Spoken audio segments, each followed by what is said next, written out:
Olá, tudo bem? Sou Glaucio Nascimento, ginecologista obstetra, especialista em medicina fetal e estou mais uma vez dando continuidade ao curso de anormalidades fetais. Estamos especificamente no cérebro fetal, na nossa parte 3, um curso que, na verdade, originalmente é da Fetal Medicine Foundation e que, orgulhosamente, eu gosto de dizer que, além da experiência da clínica privada, eu faço parte também do serviço do Hospital Agamenon Magalhães, o serviço que foi pioneiro na medicina fetal em Pernambuco, onde nós aqui homenageamos o professor Dr. Eugênio Marcelo Pita Tavares.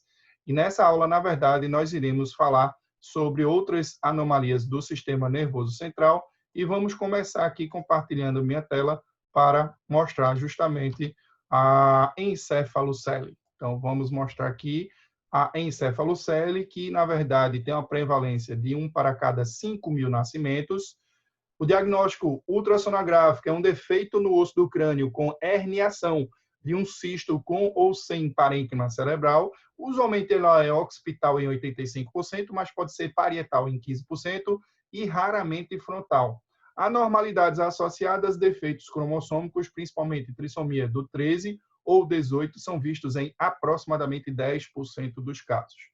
Defeitos cerebrais e não cerebrais, síndromes genéticas são presentes em 60% dos casos. As síndromes genéticas mais comuns são da síndrome de Meckel-Gruber, uma doença autossômica recessiva com polidactilias, rins multicísticos e encefalocele occipital, e síndrome de Walker-Warburg, que é uma doença autossômica recessiva do tipo 2 com lisencefalia, agenesia de corpo caloso, malformações cerebelares e catarata, além da síndrome da banda amniótica, que ela é esporádica, com anormalidades únicas ou múltiplas de extremidades crâniofaciais e de tronco devido à presença da banda amniótica.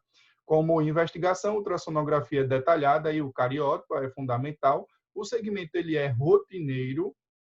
O parto deve ser realizado em local com UTI neonatal e neurocirurgia pediátrica, o momento 38 semanas, a via de parto cesariana para evitar o trauma ao tecido cerebral exposto. O prognóstico vai depender do tamanho, conteúdo e localização da encefalocele. Mortalidade para encefalocele posterior é de 50%, para meningocele posterior e encefalocele anterior é de aproximadamente 20%. Deficiência neurológica nos sobreviventes é de 50% dos casos. A recorrência isolada é de 3 a 5% dos casos. Parte de trissomia, 1% dos casos. Parte de condições autossômicas recessivas, 25% dos casos. E algo que não tem aqui na Fetal Medicine Foundation, mas que muitos autores classificam como também uma causa, uma deficiência encefalocele isolada, um defeito do tubo neural, onde a deficiência de ácido fólico ela é importante, e daí a importância também de se evitar essa síndrome através da suplementação adequada e oportuna de ácido fólico. Essas pacientes necessitam de uma suplementação maior de ácido fólico, em torno de 4 a 5 miligramas. Nós temos aqui um caso bem inicial de 9 semanas de gestação com encefalocele.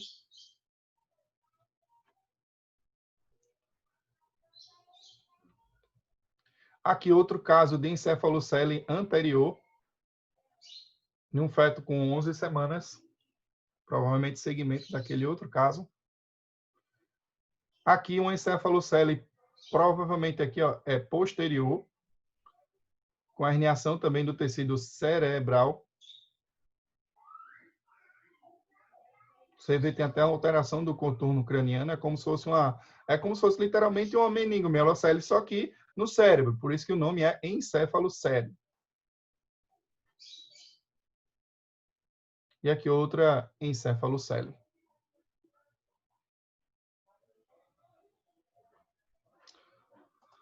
Bom, vamos agora passar para outra alteração, que é a hemimegaloencefalia.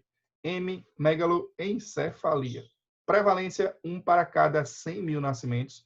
Diagnóstico ultrassonográfico: há um supercrescimento cerebral e a ventriculomegalia em um dos hemisférios cerebrais, resultando em desvio da linha média no corte transverso tradicional da cabeça fetal. O diagnóstico, em geral, é feito a partir com 2 semanas, né? Posteriormente, com 2 semanas, você avalia o crescimento e observa um crescimento enorme do cérebro fetal. Há sempre anomalias de sulcação, incluindo agiria, paquigiria e polimicrogiria. As anormalidades associadas, não há aumento no risco de anomalias cromossômicas, síndromes genéticas são muito comuns. Existem algumas, como a síndrome de Proteus, que ela é esporádica, caracterizada por hemimegaloencefalia, crescimento desproporcional de mãos e pés, e a síndrome de Clive-Trenaunay, que é a esporádica hemimegaloencefalia, hemangiomatose em um ou mais membros, defeitos cardíacos, agenesia renal e atresia laríngea.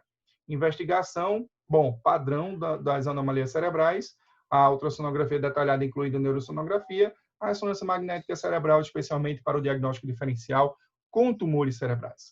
Segmento ultrassom a cada 4 semanas para monitorar a evolução da circunferência cefálica, o parto, assistência obstétrica e parto de rotina, cesariana caso a circunferência cefálica ultrapasse 40 centímetros, prognóstico extremamente reservado, um retardo severo no neurodesenvolvimento, hemiplegia e convulsões intratáveis.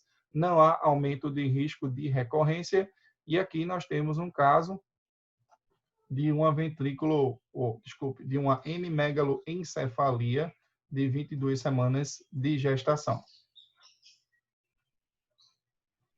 Então, você tem uma alteração, né? Uma metade do encéfalo realmente está dilatado. Você vê uma proporção entre 22 no diâmetro de um hemisfério cerebral para 30. Então, você tem uma desproporção de um lado do hemisfério cerebral e você vai ter também o desvio da linha média, né? Essa linha média, literalmente, ela não está passando como deveria passar.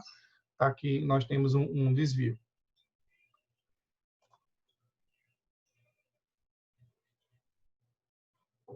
E, mais uma vez, um caso mostrando também a ressonância, né, onde você vai ter uma dilatação, né, ventricular com alteração no parênquima cerebral, uma dilatação, né, um aumento de um dos hemisférios, na verdade, o hemisfério acometido pela ventriculomegalia. Vamos passar agora para outra malformação cerebral, que é a holoprosencefalia, uma malformação bem conhecida aí e relativamente frequente. A holoprosencefalia, ela tem uma frequência de 1 para 1.300 fetos até 12 semanas e ocorre em cada 10.000 nascimentos. O diagnóstico, é importante diferenciar os 4 tipos de holoprosencefalia. Aqui vale a pena até dar uma paradinha, uma diminuída no ritmo para a gente classificar. Primeiro, a lobar é quando você tem a fusão dos hemisférios cerebrais com ventrículo único. Então, não tem lobo. Semilobar, os hemisférios cerebrais e os ventrículos laterais, eles estão fundidos anteriormente, mas separados posteriormente. A lobar, os hemisférios cerebrais estão separados tanto anterior quanto posteriormente, mas a fusão parcial dos cornos frontais dos ventrículos laterais, ausência do cávum do septo pelúcido e anormalidades do corpo caloso, cávum e trato olfatório. O principal diagnóstico diferencial é a displasia septo-óptica e, portanto, esforços devem ser feitos para examinar o quiasma e o nervo óptico por ressonância nuclear magnética. Nós temos também a sintelencefalia, onde as áreas anterior e occipital cerebral, elas são completamente clivadas, como no tipo lobar, mas, diferentemente dessa, não há clivagem parietal e, portanto, as fissuras de Sylvius são verticalizadas e conectadas anormalmente através da linha média sobre o vértice cerebral. A holoprosencefalia lobar é detectada na idade gestacional maior do que 18 semanas, mas os outros 3 tipos, eles são detectados a partir da ultrassonografia de 11 a 13 semanas. Como anormalidades associadas, nós temos principalmente os defeitos cromossômicos de 13 e de 18 em mais de 50% dos casos, síndromes genéticas em mais de 20% dos casos. A holoprosencefalia alobar e lobar são associadas à microcefalia e defeitos da linha média facial em 80% dos casos. Defeitos extracerebrais são particularmente comuns em fetos com trissomia do 13 e 18 e naqueles com síndromes genéticas. A investigação, ultrassonografia detalhada incluindo neurosonografia, cariótipo e ressonância pode ser útil para confirmação diagnóstica em casos suspeitos de holoprosencefalia lobar. O segmento, se a gravidez continuar, acompanhamento padrão, parto, assistência obstétrica e parto de rotina. No caso do prognóstico, na alobar e semilobar, usualmente letal no primeiro ano de vida. No caso da lobar, expectativa de vida pode ser normal, mas usualmente grave retardo no desenvolvimento e alterações visuais. A recorrência, se isolada, é de 6%, como parte de trissomias, 1%, e como parte de síndromes genéticas, 25% a 50%. Vamos mostrar um caso, inicialmente, o caso 1, de holoprosencefalia alobar, com diagnóstico aqui a partir de 12 semanas. Então, aqui, ó. Como se não tivesse o lobo, né? A anomalia da porção anterior, né? Um caso 2, com 12 semanas, também alobar, o tálamo fundido, né? Observa anomalias faciais como ciclopia e probóscis, né? As órbitas estão bem próximas, né? Aqui, uma semilobar, onde se observa o ventrículo lateral fundido anteriormente e o tálamo parcialmente fundido.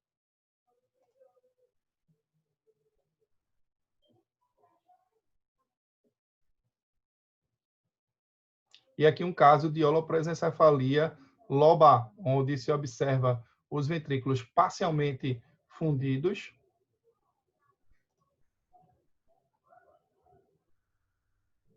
E aí você tem uma diferença dos lobos. Aqui, mais uma alobar com 32 semanas, um caso 5.